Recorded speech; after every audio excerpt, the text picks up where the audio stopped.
Hello, my friends. It seems like it is all hoax. There will be no meeting between Donald Trump and Putin in Budapest or wherever. Or maybe it was just postponed for unlimited period of time, unknown period, it's better to say. Why? Well, maybe because for Donald Trump even, it is now understandable that this meeting is just for nothing. There was a phone call between Rubbia and Lavrov the day before yesterday. They spoke for more than an hour for sure, and as a result of this conversation, Rubbia understood that Russia is not willing to cease fire. Russian demands are the same as they were years ago. Putin wants all of those territories which he put in his constitution, including Donbass and Donetsk Oblast, fully. The issue here for Putin, first of all, that Ukraine has the robust defense line. It goes across Dobropilya and through Slavyansk, Kramatorsk and Konstantinivka. And the Russian army, for now, is incapable to penetrate those defense lines and get control over this region. Behind this area, Ukraine doesn't have those kind of the robust defense lines, and there are just few settlements which could be used as the defense positions. So basically, by occupying this territory, Russia opens the door or the gate to advance to Pavlograd and later on to Dnipro city. Also, they might go northbound to Kharkiv and attack the city from two of the sides. And a couple of days ago, Zelensky mentioned, I think I already said about it, but I want to mention it in this video, that why this big country as Russia wants to get those few square kilometers of Ukrainian land. For what? Well, here's the answer. They want to open the front lines for them. They want to crush Ukrainian defense. And they're using their diplomacy as the soft force, brainwashing Donald Trump and Vitkov, which is kind of easy thing to do, as we say. Well, Zelensky said that Ukraine will never give up its territories, so Russia will have to waste thousands and thousands of soldiers and huge resources for the full occupation of the Donetsk Oblast. At least I do not believe that Russia may fully occupy Ukraine after all, with that kind of the resistance.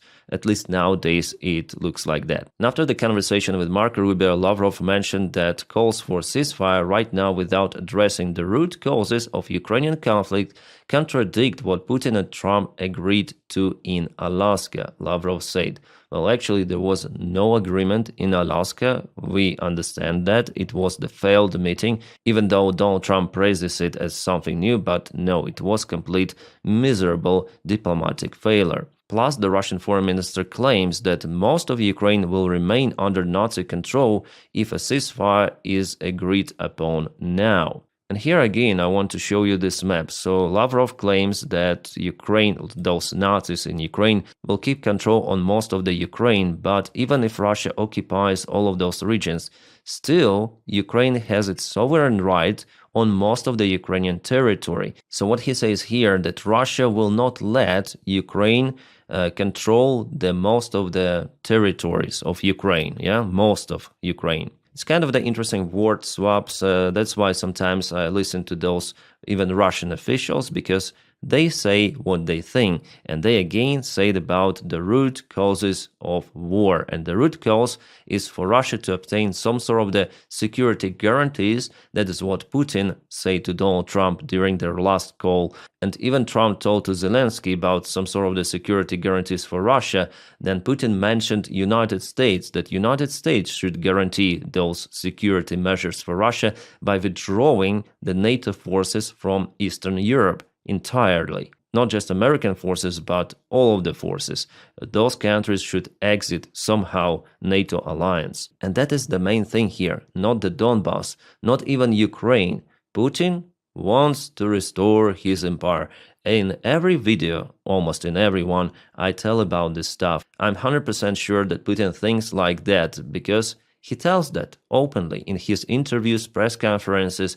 But what he tells to Donald Trump, well, it's sometimes opposite, sometimes not, but Donald Trump really believes to this bullshit. Well, still the meeting between Lavrov and Rubio might happen in the next 10 days on 30th of October, as it is now planned, but still there is no confidence of how it might go and whether this meeting is really possible after their last conversation, because Russia continued to stand its crazy ground, despite their losses, despite their crisis in fuel industry, economy.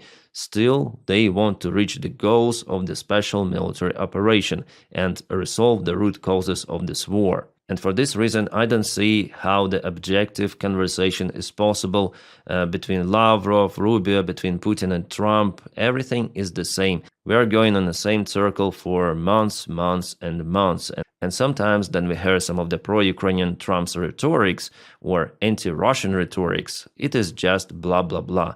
Trump will tackle once again and again and again. That is how it is. That is how Donald Trump was built, probably. No consistency, no competence.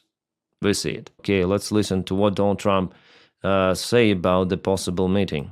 The meeting with Vladimir Putin is canceled or put on hold. Do you know what happened there, and does that affect your decision whether or not to send Tomahawks? No, I don't want to have a wasted meeting. I don't want to have a waste of time. So I'll see what happens. But we did all of these great deals, great peace deals. They're all peace deals, agreements, solid agreements, every one of them. But this one, and I said, go to the line of battle, the battlefield lines, and you pull back and you go home, and everybody takes some time off, because you got two countries that are killing each other. You got two countries that are losing 5,000 to 7,000 soldiers a week.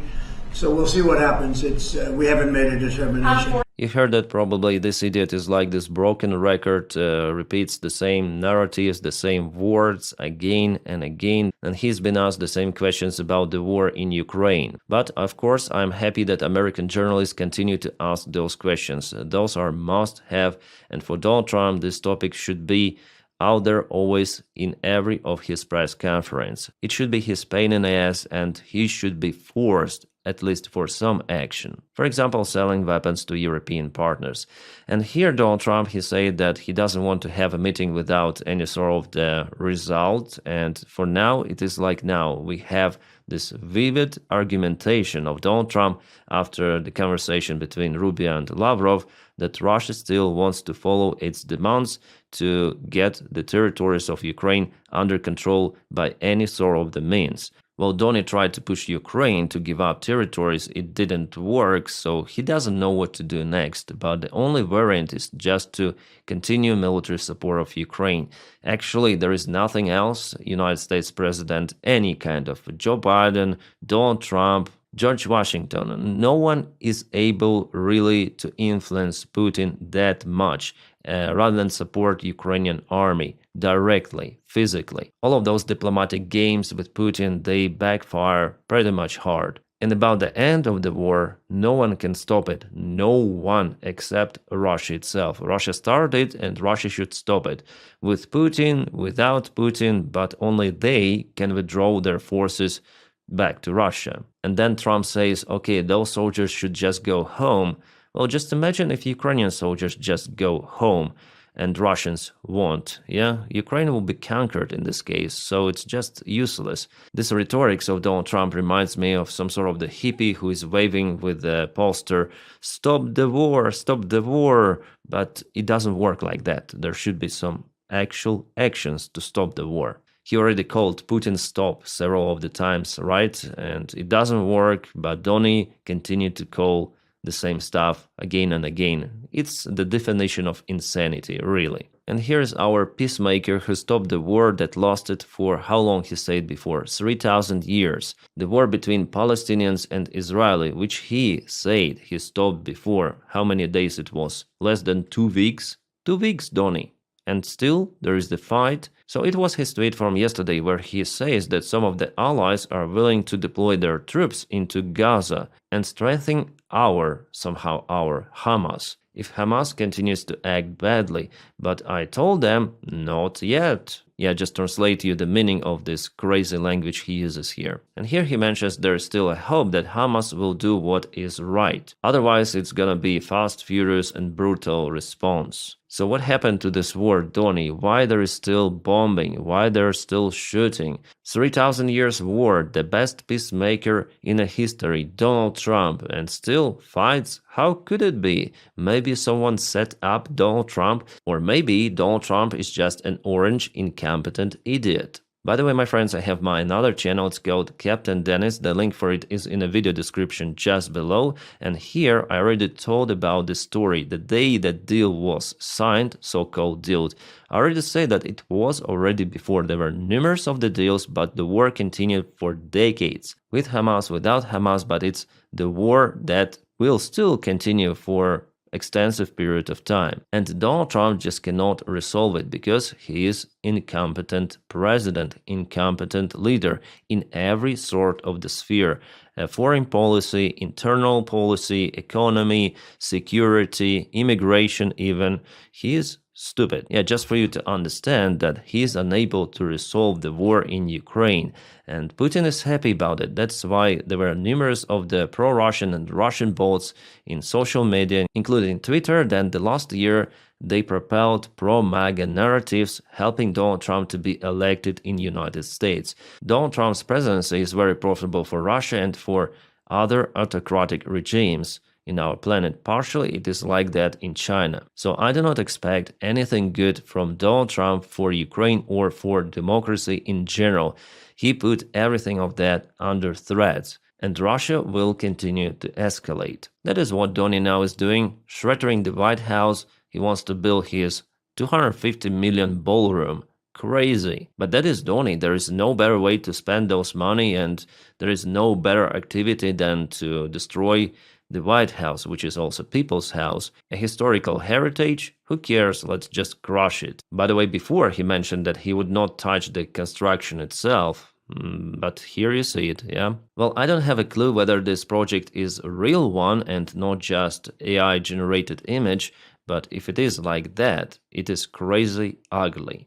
As you might see, guys, the situation is completely out of control, but still I have my own prediction that the war will continue because there is no any sort of the move from Russia, and they don't want actually to finish this war, unfortunately. And only they can do it, not Ukraine, not the United States, not the European Union. Ukraine may just defend itself, actually, stopping Russia physically. But without the proper military support, it's not possible. That's why Russia is propelling forward, taking small portions of the ground. Yeah, Russians mainly bogged down, they're struggling, but they have big resources to continue the war for now, but we'll see in a few years how it could be. With more pressure on Russia, it is actually possible not to slow down the war, but to cause Russian regime to think, okay, maybe it's not profitable for us right now to continue this war. Let's cease fire for at least several years, because I'm sure that Russia has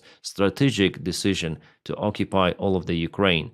But at least there could be some of the gap for Ukraine to prepare for another war scenario. But now we see that the pressure on Russia has been released by White House administration. We also see that Europeans continue to trade with Russia. Like, for example, yesterday there were a couple of the kabooms in Hungary and Romania. The oil refineries which were associated with Russia went on fire somehow, but still it shows that Russia has its own influence in Europe. They're selling their products, they have their income, not just from China or India. So the current political situation and economy one encourages Putin to continue this war. Well, guys, it's all what I want to say today, and thank you again for your kind support on Patreon. The link for it is in the video description just below. And also you may support me on membership of the channel by clicking join right under this video somewhere. Thank you so much for making my job possible. And my friends, I wish you all a peaceful sky wherever you are, and have a great time.